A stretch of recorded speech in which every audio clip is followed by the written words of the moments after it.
And welcome back to Open Your Eyes. We're now moving into our first segment for the morning. And this is, of course, our COVID update on the MSME Support Program overview, which is, of course, the micro, small, and medium-sized enterprise. And in to tell us more about it, we've got Dr. Leroy Almendarez, who is the Executive Director at BelTRAIDE. Dr. Almendarez, good morning, sir. Good morning, and thank you, John. Good morning, Marlene. Definitely. And I was right to say that you're in with us because you're right there on the telephone. It's always good to hear from you. Actually, I'm right around the curve from you. Wow. All right, sir. So let's venture off into it. And for a lot of people, it is definitely a way forward in getting entrepreneurs that push, or people that push to continue with business. MSME, what it means, and the way forward from there. And I did read that it said that it is actually the second time around. So let's try to venture off there and see what we could understand from it. Okay, let me say this first by using some statistics first of all. Globally, over 70% of employment is actually created by the sector, the micro, small, and medium enterprises. Yes. In Belize, it's over 70%. In Central America, it's over 80%. So what it tells you is that there are great vulnerabilities, and so if for example this sector is not stimulated, you can see the effect that it will have not only on unemployment, but also on economic activity. So this program, it's not the second time around, but it's the second phase of the unemployment relief program, and what they have now added is this carve-out or this facility as a stimulus for micro, small, and medium enterprises. Now, in terms of a quick definition, because one of the main things we want to focus on is retention of employees, because that's also important, but also to provide some kind of working capital for these entities to continue to operate. So micro enterprises are less than 5 employees, including the owner. When it comes to small enterprises, it's between 5 and 19, and medium enterprises is between 20 and 50. So those are not the only qualifiers. You can also look at the level of sales, the level of investment, and also when it comes to size of the building in terms of operation, square footage. But because we don't want to complicate the situation, one of the primary focus right now is number of employees. Okay. Because there are different facilities, and these facilities, of course, like I said, one of the main focus is for the retention of employees. But the primary objective of this program, of course, is to continue to stimulate economic activity and to see how we can assist this sector, because we know the vulnerabilities that exist. We know how they probably were before COVID-19. They've seen all the effects of COVID-19, and let's just take one example, tourism.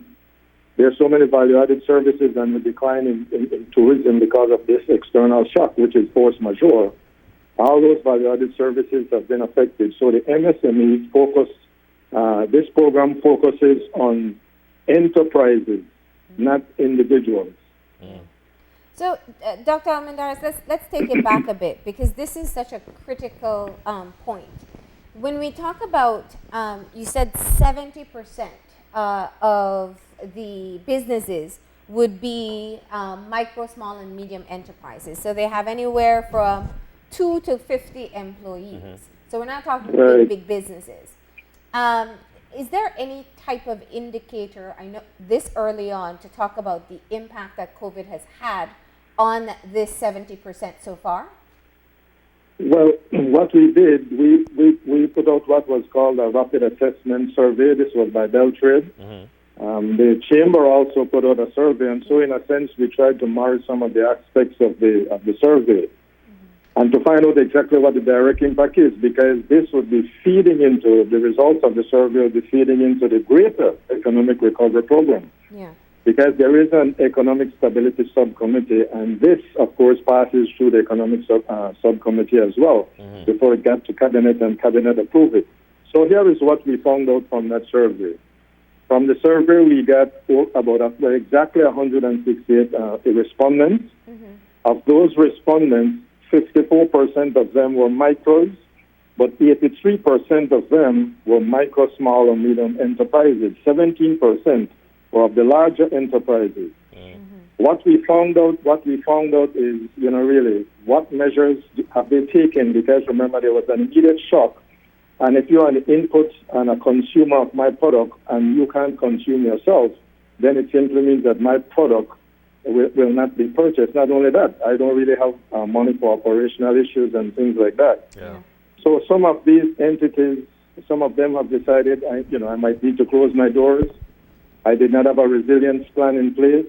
I might have to reduce my employees, and we're talking here from 2 to 50. So if you have somebody with 50 employees, I must find a way to reduce my operational costs. And I'm sure that I've been watching some of the interviews you've been doing, and that was some of the things that they had to do. So they also tell us what kind of assistance would you need? And one of the things that they mentioned was some kind of stimulus. We also need training. The training we can provide from through BelTRAIDE. Yeah. But in terms of the economic stimulus, government can help us to do that. And if government helps us, because another thing that has happened, and it's important to note, some of these enterprises actually pivoted to meet the demands created by COVID-19. Why do we suddenly have so many people making masks? Yeah. We never used masks before. No, Yeah. mask is a part of your wardrobe, so now they sew the mask to match your clothing. Yeah. That's not going to go away. COVID is not going to go away in a hurry. We have seen sanitizers and other things that have, so even to pivot, you still need inputs to that production. So where do I get my inputs from? Plus, I need to purchase them. So those are some of the things that we've been finding. And so this program matches and it's going to address a number of these needs that have been created by this sector that we hope will create that kind of stimulus. And so it's important for us to understand from them at the application process. Tell us how you've been affected. Give us some semblance of a recovery plan, because there are several facilities that you can access. Yeah. But we want to monitor to see how this is assisting you. This is the second phase, as you said, of the unemployment relief program. But what is different about the portion allotted to MSMEs is that it is about keeping people employed. Can you explain the purpose behind that as well? And does that mean that a company can then re-employ people if they were already on unemployment? Well, you can also do that, but remember there are several things. The retention of employees, there's a facility, there's a $7 million facility, which is referred to as a wage subsidy. Yes. How does that work? That simply means that you must keep your social security payments or contributions for your employees up to date. And for that to happen, they must meet those requirements that say these people are employed. So you would send that information, and that information would be evaluated. Because what we have to make sure is that if you say the employee works there, that employee actually works there. You see? Yeah. So that is important. So it's not solely employee retention, but remember also that we have facilities that there's a loan facility, Yes. which is not dependent on employee retention. But the loan facility is a facility that you can also access. That's a $5 million facility that you can apply, but it is specific to small and medium enterprises. Yeah. So the maximum, well, not the maximum, it's a uniform amount. It's $15,000 for small and $25,000 for medium, with an interest rate of 3%. Okay.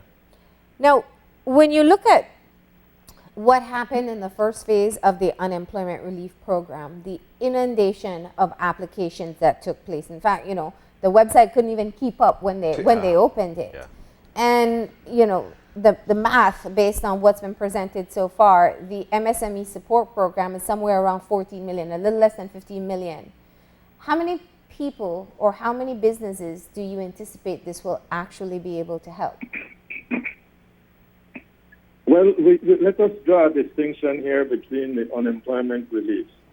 The unemployment relief for people who have lost their jobs. Remember, now this one is focusing on businesses. Yeah. Of course, among some of those who applied for the unemployment relief, of those for 80,000, I believe, and 45,000 got assistance. Yeah. some of them were employees of employers, of some of these employers. And so therefore, there is that distinction, because now we're looking at actual enterprises. Yeah.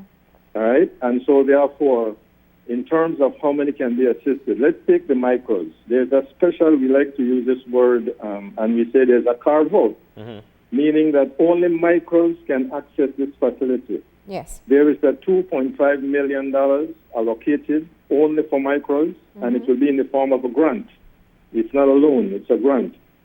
And so the focus here is not only on those who are registered or called formal, but also the informal sector. Okay. So it means, right? So it means then that if it's 2.5 million, then the maximum number that we can, if we give 2.5 million, 2,500 per approved applicant, that then caters to 1,000 micro enterprises. Okay. And what I want to understand, because the grants, the subsidies, and the the wage subsidies and the grants that are being offered to micro businesses, you're very clearly saying, and I think it's important for people to know, there's no repayment that has to be made. It's not only micros. It's not only micros. It's not only micros. For the grants? It's not only micros. For the grant is only micros. Yeah. Yes. And the wage subsidies extends to all three, micro, small, and medium. The whole program of 14.5 million is for micro, small, and medium. Yeah, I'm trying to get some. Let me finish my question, then you'll understand. So I wanted to clarify that the grants for the micro enterprises with a cap of 2,500, there's no repayment structure for that. So this is an assistance being offered. The wage subsidies that is offered to any of the enterprises that apply and qualify also don't have a repayment. Then there is the loan structure, which is separate, which will allow for repayment at a low interest. My question was going to be, for those enterprises that benefit from the grants and the subsidies, what is their commitment to the government through BelTRAIDE? In other words, that there is some sort of commitment that has to be made for them to be able to qualify, right?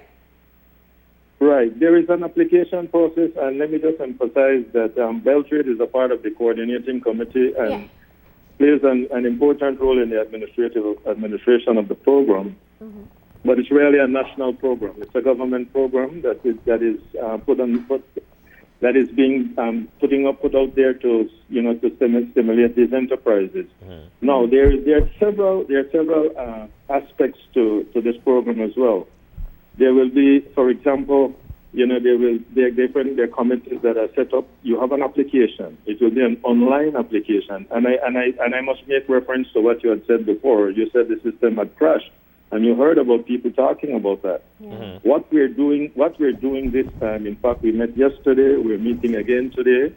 We have an application, but an application has to go from wording on paper to convert into what the developer would call machine language, because for someone to put it online and fill out an application online, those fields must be there. It will be tested. I'm telling you, saying this to the public. It will be tested to ensure its reliability and its validity. An entity that applies, if there's an incomplete application, you will be notified, because when it is launched on the 1st of August, you will have 21 days in which to get your application in. If it's not, and BelTRAIDE will be there to provide, administrative support. But that application, whether complete or incomplete, you will get some kind of notification, because that's important. The other aspect of it, and I'm just giving you some of the different components of it. There's a communication plan being put in place, because what we intend to do, this is not a centralized program. Because it's a national program, we want applicants from north to south, from east to west. So we will exercise, we will use all the different media possible to reach demographics wherever they are, whether you read a newspaper, we need a scroll on Channel 5, some video, because we'll also be using social media. Because it's, again, like I said, it will be important. It will be a transparent process. All applications will be given the due diligence and objectivity in terms of its evaluation. So all of those things we're still fine-tuning so that whenever it's launched fully on the 1st of August, we don't want to hear that, you know what, I can't go in because the system crashed. Yeah. But I'm glad you put some clarity out there. And it is alarming numbers to know that our MSMEs throughout the country is about 70%, which simply means that the bulk of the jobs comes from these MSMEs. And I actually was thinking, while we're rolling this out on August 1st, and we want for our MSMEs to continue on a strong path, being that the jobs are actually coming from there, let's talk about that specific application process. What do they need to have? Like you mentioned, when it comes to the micros, this is the amount of people that you must have. But I think preparing them from now would be definitely the best thing forward. Reason being is because then by August 1st, which is what, about 2 or 3 weeks from now, they'll know about 3 weeks from now. They'll know exactly what to do. So we want to prepare them. So let's talk about that application process. What must they start with or do? Okay, the application, like I said, that is being finalized today. We actually have the application. So once you apply, so the first part of it is the application process.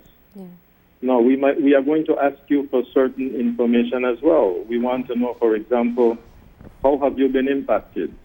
If you're a registered business, we will need the business certificate. We will need to know how many employees you have.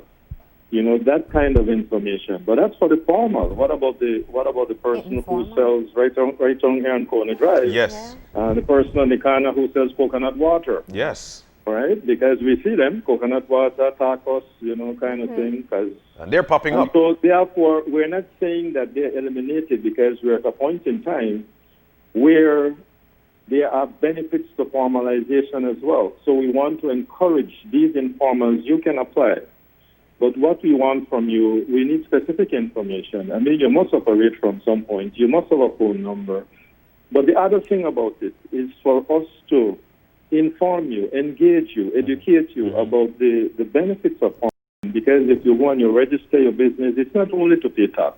That's the fear. They believe if I register my business, the taxman is coming. No, that's not true. The GST is coming. That's not true.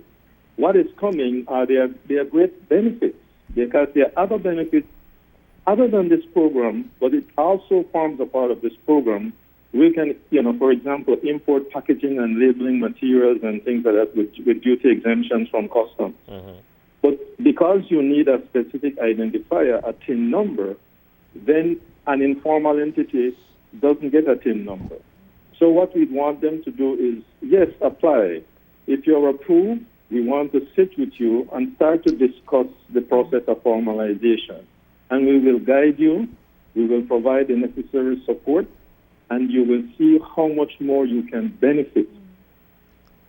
So I think that's a very important point for people to know. So even if they feel that they were functioning under the radar, but they could really use the help, they can be able to apply. Just a question in terms of the status of the enterprise at the point of application. Maybe I'm struggling so much, I haven't been able to open in a month and a half. And many may see my business as now defunct. Can I still apply under the program? That's a very good question, Marlene, and I'm sure that what you just echoed are what quite a number of echoed. The eliminator here is this. If you have just conceptualized a business, you can't apply because you don't have a business. You have not been impacted. You don't even have a business. The benefits, what you can do is to register with our Small Business Development Center that they can provide guidance for you. But if you have been operating for more than a year, and let us say that during COVID, when that first case was mentioned on March 23rd, and during COVID now, your operations just decline and you decide, no, you close shop in April or May or something like that. Of course you can apply because what would have kept you from operating was just some funds for operation. Maybe you had some existing debt. And if there is a way of trying to stimulate you, because remember, maybe you also had 3 other employees, and so 4 of you are sitting at home. we could take that into consideration and to possibly see how you can benefit from the micro grant and from the wage subsidy, because of course that promissory note from you that I will retain my employees. So you see what we're doing here. This facility, we want to make it as really as horizontal as possible. We don't want to make it bureaucratic. We don't want to make it frustrating. Yeah. And the disbursement period of 90 days from August, from when everybody started the disbursement, we want to make sure that the funds are out, because there's monitoring and evaluation included as well. Okay. BelTRAIDE and the National Bank of Belize. National Bank of Belize will be disbursing loans to the approved applicants. So there will be monitoring of the program. There will be guidance to these applicants. There will be training and other forms of soft skill development and things like that. So there will be a lot of hand-holding to these applicants. So there will be greater demands on the existing human resource of BelTRAIDE. But what we want to do is for the program to succeed. Yeah. Dr. Almendarez, so in terms of the funds, how do we ensure that the funds will be used for the right purpose? They're like one of the things that stuck out to me. You did mention that there might have been some other bills that actually had that business going down south prior to COVID. So how do we ensure that these monies will be used for the right purpose, keeping employees? That is a good one as well, John. Now, there are certain eligibility criteria. In other words, I think it adds right to Marlene's question. We're not just going to take the money, put it in your pocket, and say forget about it. So, first of all, let me just say that these are the industries based on the surveys that were done. I mean, I know from ours, the industry that was mainly affected, one was tourism and leisure, as I think we all know. Yeah. Agriculture and agro-processing, fisheries, light manufacturing, creative and cultural industries, because, really there's been a decline in activity there as well. So you're talking about artists and musicians? Transportation and logistics. So it means then that apart from just the application, we will want information from you. Tell us how you were affected. You must have been affected by COVID-19. Yeah. But also, like I said, give us a semblance of what you expect this money to be used for. That will be your own little recovery plan. Because if you give us a recovery plan, that gives us something to monitor. Yep. See? That gives us something to monitor. So it's not like the money, like I said, because what you're saying is true. You want the best use, because this is to stimulate domestic economic activity. Yeah. On August the 15th, the airport will open. I mean, remember, all these value-added services from tourism, some of them might start to revive again. Yeah.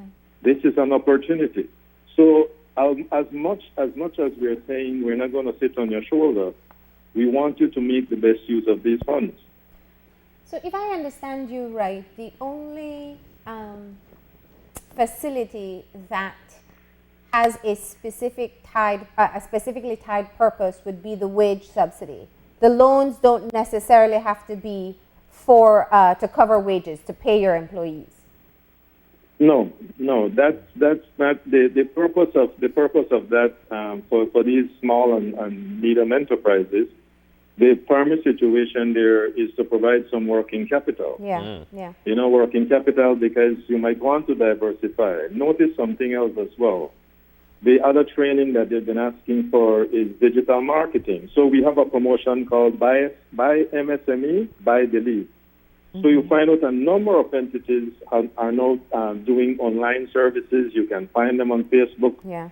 And in order to access, they do delivery services. That's an additional services. So many have pivoted because the new normal is dead. Let's be frank about that. That's not coming back. Anyone who's waiting for that full normal is not going to come back. There's a new normal, and the transformation that COVID-19 has, really, it's largely considered negative, but think about the positivity in our case, how we have handled it, and how enterprises are now doing business, because, some are still existing. Yeah. But we want to make sure, in fact, I can give you a quick example here.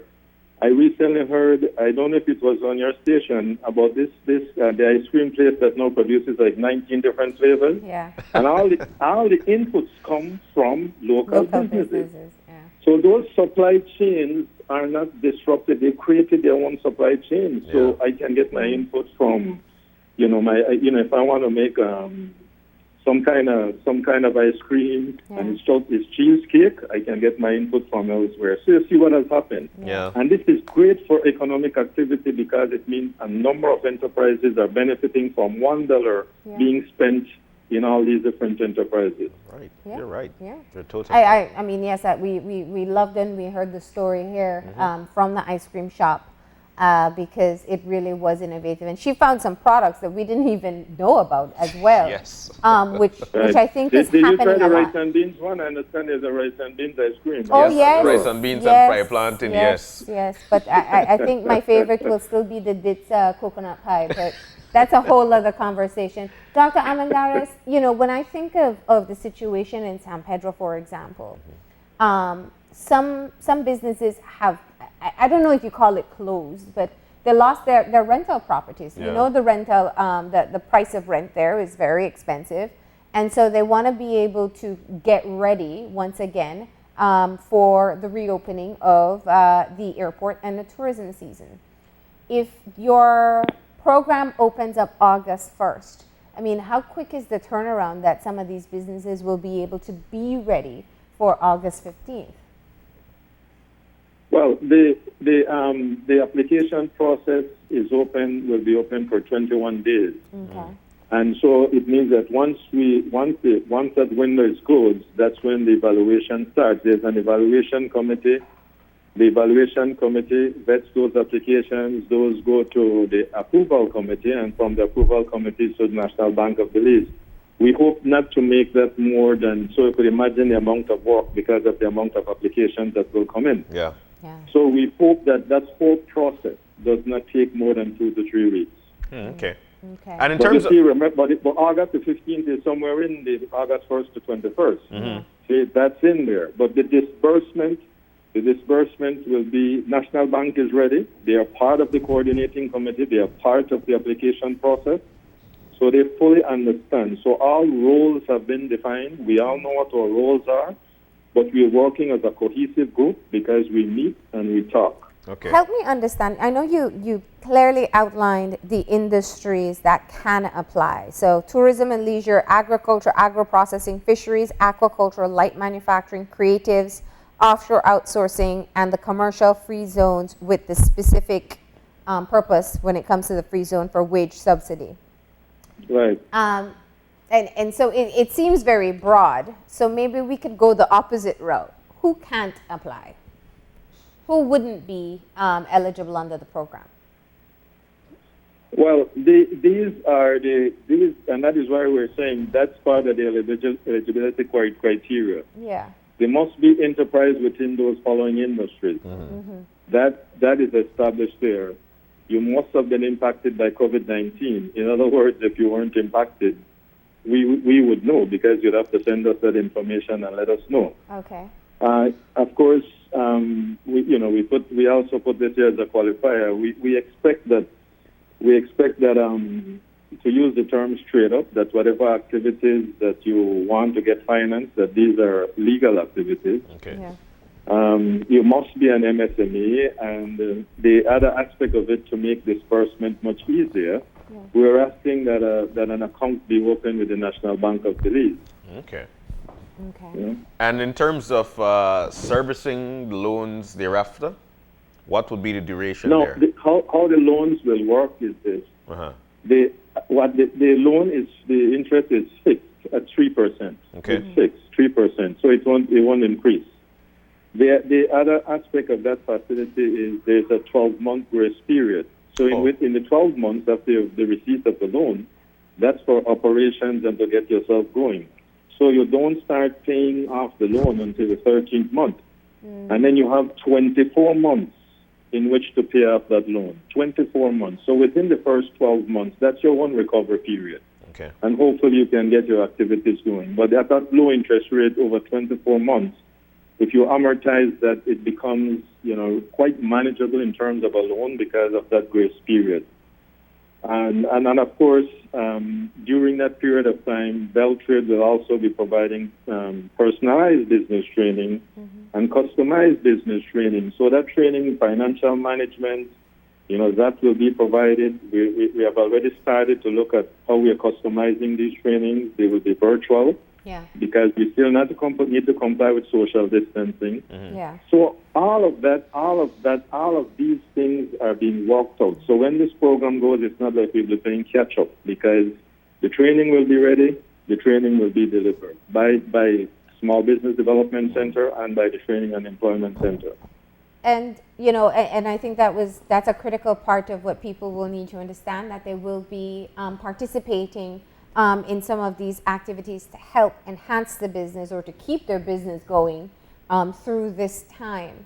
Dr. Almendarez, we're running out of time, but of course I want to talk just a little bit about what you are recognizing, and I know you keep a good network beyond Belize, are some of the necessary skill sets or mind shifts that have to take place for businesses to be able to survive through this time.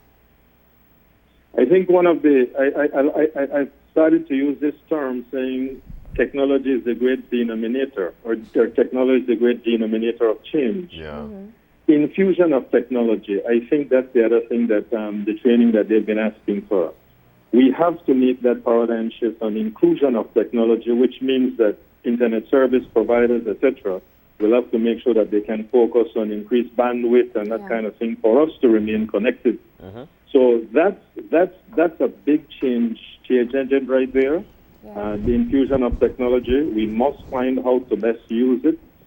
And indeed, we have been doing a lot of webinars since like early April. We have been doing webinars engaging our international network, Caribbean Export, CAIPA, that's the Caribbean Association of